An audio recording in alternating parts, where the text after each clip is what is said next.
যারা এনসিপিতে নেতৃত্বে আছেন এখন, আমরা দেখি আর কি, রাজ্যত যারা দেখি বা আমাদের সাথে যারা মিটিং করতে আসেন, তারা কিন্তু 2024-এর আন্দোলনে অ্যাক্টিভলি পার্টিসিপেট করে ইনভলভ ছিলেন এমন লোকজনই কিন্তু এই দলটা নেতৃত্ব দিচ্ছেন।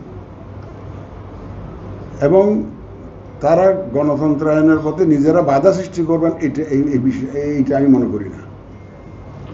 আমি তাদেরকে দেশপ্রেমিক এবং অতিমাত কোনো অংশেই তাদেরকে কম দেশপ্রেমিক আমি ভাবতে চাই না। তাহলে তারা এরকম জান দেওয়ার জন্য রাস্তায় নামতেন না, তাই না? এই যারা নেতৃত্ব দিচ্ছে এনসিপিতে, তারা অনেক জীবনের ঝুঁকি নিয়ে এই আন্দোলন, এই অভ্যুত্থানে তারা যোগদান করেছিল, অ্যাক্টিভলি ইনভলভ হয়েছিল। সুতরাং তারাও দেশের মঙ্গল চান, তারাও দেশের ভালো চান, তারাও দেশের গণতন্ত্র চান।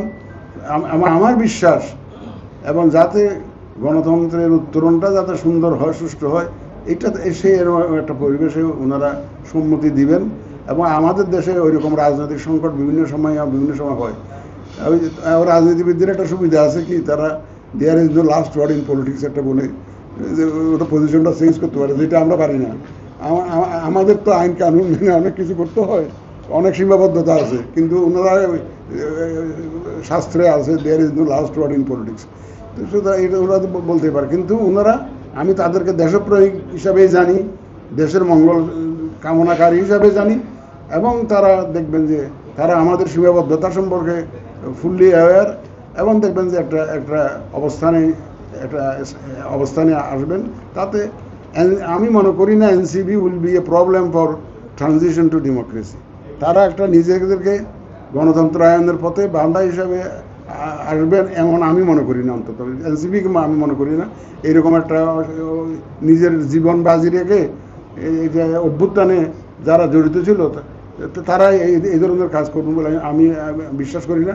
সুতরাং একটা পজিশন আসবে, দেখবেন আপনারা ইনশাল্লাহ, এবং সবাই দেখবেন যে সুন্দর একটা সুষ্ঠু নির্বাচনে অংশগ্রহণ করবেন আপনারা।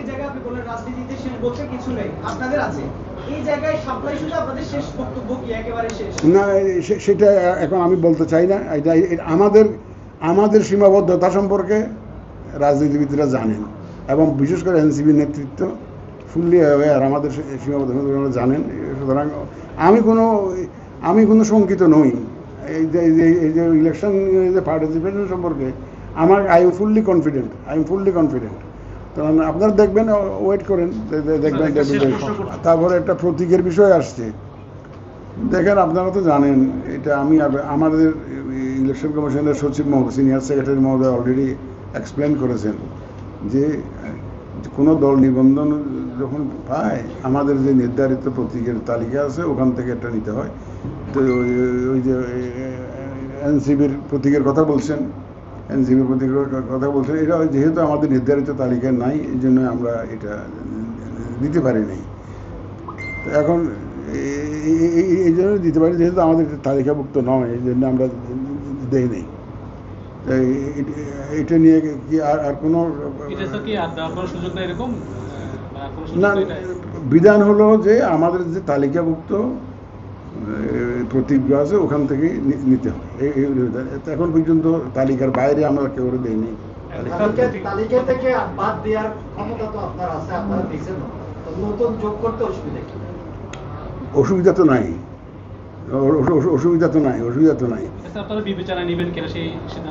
না, নির্বাচন কমিশন যে কোনো সময় প্রয়োজনে প্রতীকের সংখ্যা বাড়াইতে পারে, কমাইতে পারে। এটা আমাদের এটা 115টাতে ছিল না, 115টাতে আমরা করেছি, পরে করেছি। কারণ এখন হয়েছে কি, আমরা লোকাল গভর্নমেন্ট আর ন্যাশনাল গভর্নমেন্ট ইলেকশন এক করে ফেলেছি প্রতীকের লিস্টটা। তার জন্য আমাদের প্রতীকের সংখ্যা অনেক বেড়ে গেছে আর কি।